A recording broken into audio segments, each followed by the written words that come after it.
우리나라 경복궁에는 수문장들이 있습니다. 하루에 2번, 10시와 오후 2시에 가면 볼 수 있는 나름의 관광 명소이고요. 특히 외국인들에게는 보기 희귀한 의미 있는 풍경입니다. 그런데 최근 흐름에 맞춰 경복궁의 수문장들도 전통 의상에 맞춘 이렇게 멋진 금스크를 착용하기 시작했습니다. 날이 춥지는 않지만 예방을 위해 요즘 같은 시기에 착용하는 건 여러 가지로 좋은 현상입니다. 수문장들이 이렇게 멋들어진 모습으로 단장한 사진이 외국인들의 눈길을 사로잡은 모양이고요. 그래서 현재 SNS 등에서도 한국 외국을 막론하고 수문장들이 쓰고 있는 이런 문양이 들어간 것들은 어디서 사야 하나요? 라는 문의가 잇따르고 있지만 아쉽게도 현재는 판매를 하지 않고 다음 달부터 판매할 예정이라고 합니다. 수문장들은 한복 복식과 잘 어울릴 수 있도록 마스크 위에 금실, 자수, 도깨비 문양을 넣어서 쓰고 있는 형태입니다.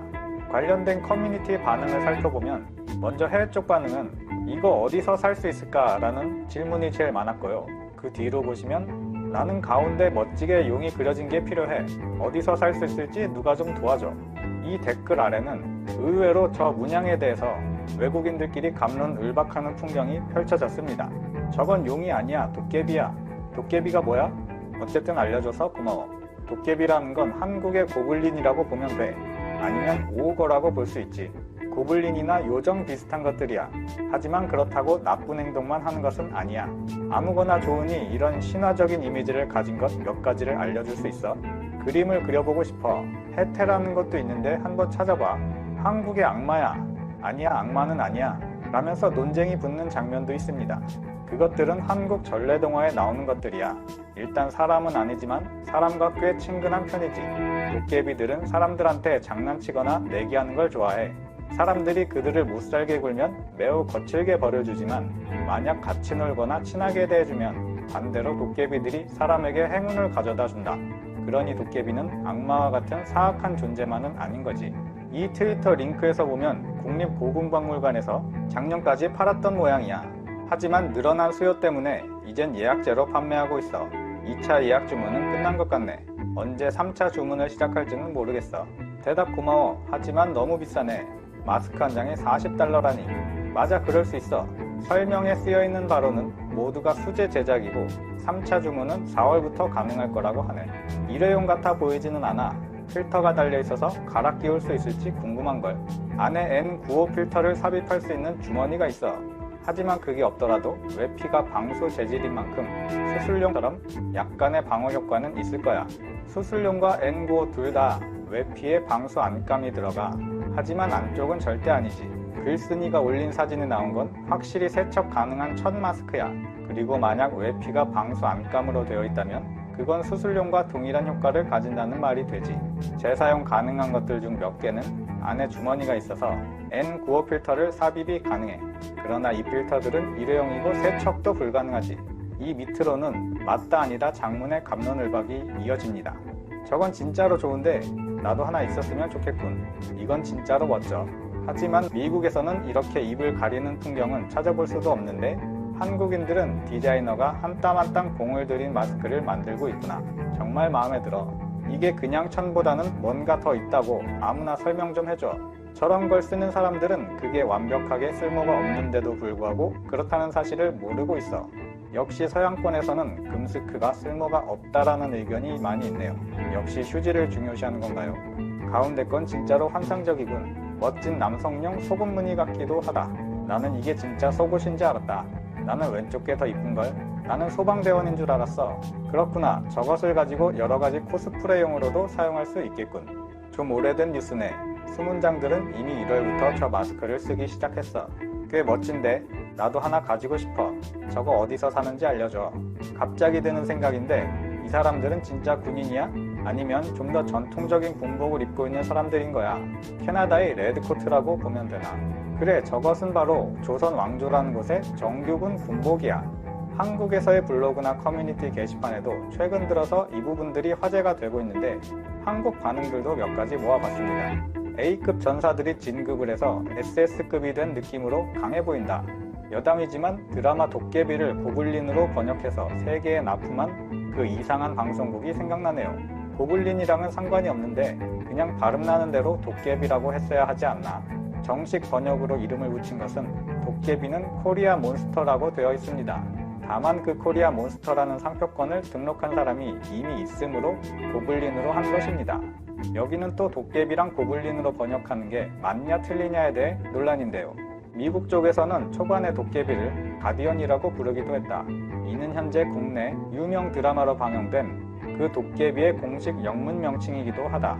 가디언이라는 명칭은 초반 SNS 등을 통해 미국에서는 도깨비가 가디언이라는 걸로 화제를 낳기도 했는데, 다만 미국 지역 역시도 그 이후에는 고블린으로 수정을 했다. 이와 관련해 도깨비 측은 가장 먼저 수출된 동남아 지역은 도깨비의 특성을 담아낼 수 있는 고블린으로, 이후 수출이 진행되었던 미국 쪽에서는 드라마 속의 도깨비, 공유의 이미지를 떠올릴 수 있는 가디언이라고 택했다. 이후 동명의 영국 일간지 가디언과 혼선을 빚을 수 있다는 판단을 하여 다시 고블린으로 수정해 방영을 했다라고 댓글들이 달리네요. 아니다, 정식 명칭은 도깨비다. 고유명사에 정식 명칭이 있을 리가 없으니 도깨비를 고블린으로 번역한 사람은 심각할 정도로 멍청한 행위를 한 것이면 틀림이 없죠. 정말 화가 나네요. 한국 전통의 인물을 고블린 따위로 만들어 버리다니. 솔직히 도깨비를 설명할 만한 존재가 서양에는 없어. 천사와 악마라는 이분법적 시각으로는 설명할 수 없는 존재인 거야. 우리네 전래 이야기 속에선 한국적 정서를 가진 인간적인 면을 가진 존재야. 저 마스크의 문양은 고조선 치우천왕이 아닌가요? 저 문양은 도깨비가 아니라 치우천왕이 맞습니다. 도깨비랑은 다른 의미인데 저것을 도깨비로 알고 있을 수도 있겠네요. 맞습니다. 우리나라 사람들도 치우천왕에 대해서 모르는 사람이 많이 있으니까요. 치우를 모르는 사람이 봤을 땐 그냥 도깨비로 볼 수밖에 없습니다. 2002년 월드컵 때 붉은 악마의 문양도 치우천왕이었는데 그것을 오히려 치우가 아닌 붉은 악마라고 알고 있는 사람들도 많이 있습니다.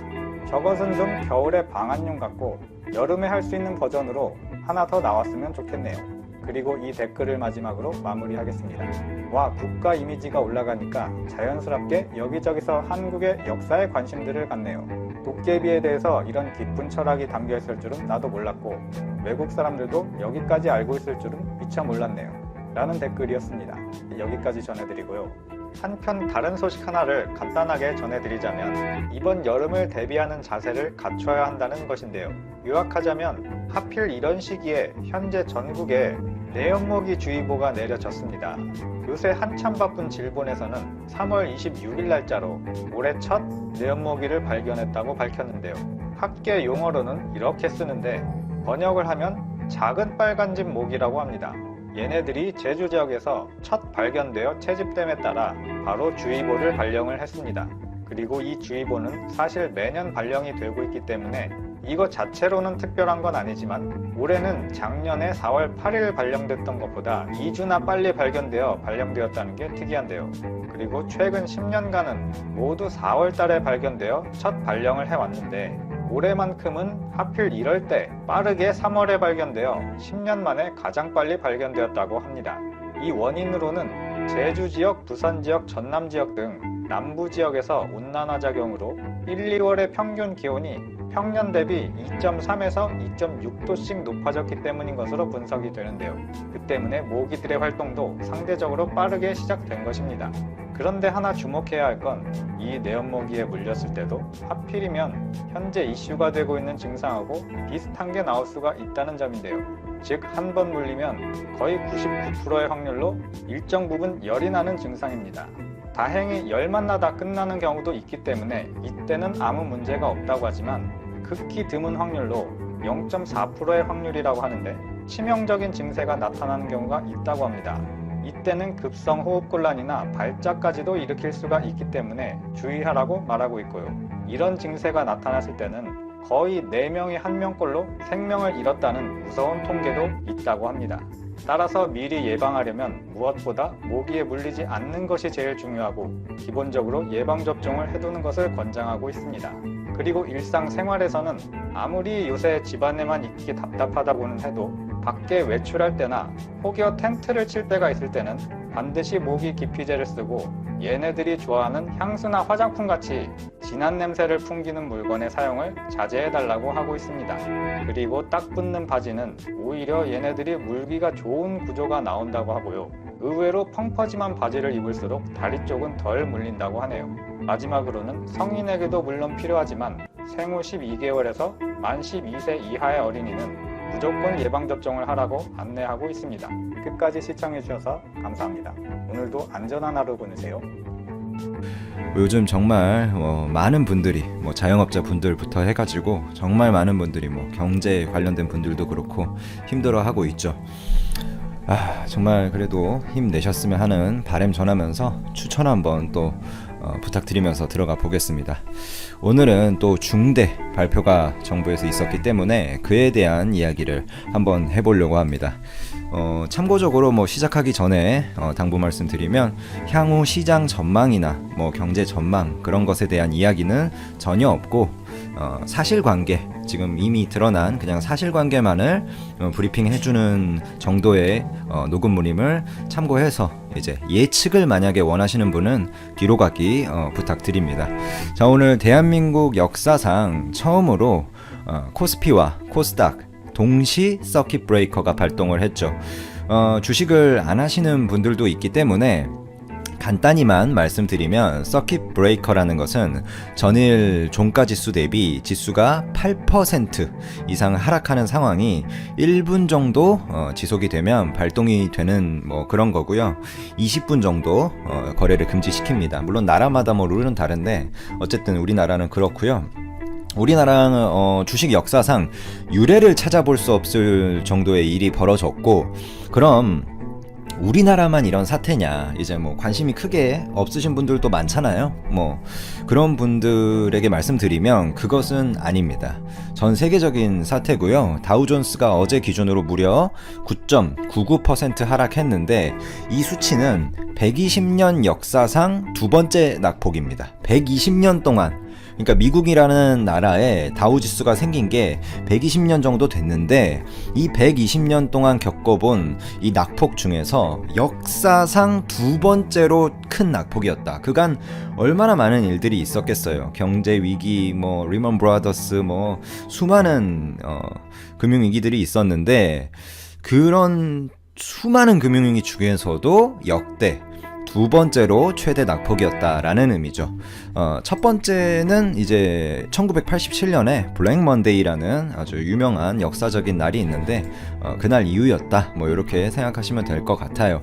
정말 어마어마한 역사상 유례 없는 일들이 벌어지고 있는구나, 이렇게 체감을 할 수가 있는 부분입니다. 그리고 또 주목할 만한 부분은 그 블랙 먼데이가 있었던 때랑 지금 2020년이랑 세계 금융시장의 구조나 그런 펀더멘털 측면에서 차원이 다르거든요. 그러니까 단순히 경제가 좋아졌다 이런 걸 떠나서 지금 금융 체계, 그러니까 뭔가 투명성 그런 측면에서 그때보다는 당연히, 물론 지금도 불투명하다, 많은 비리들이 일어나고 있다, 그 점에 대해서는 저도 동의하지만 그래도 1987년보다는 많이 발전을 했음에도 그런 걸 고려한다면 정말 역사상 유례없는 일이라는 부분 체크를 하고 넘어가 보면, 이러한 역사적인 위기 상황에 우리나라 금융위원회가 결국 6개월간의 전격적인 유가증권 그리고 코스닥, 코넥스 할 거 없이 모든 종목에 대한 공매도를 전면 금지했습니다.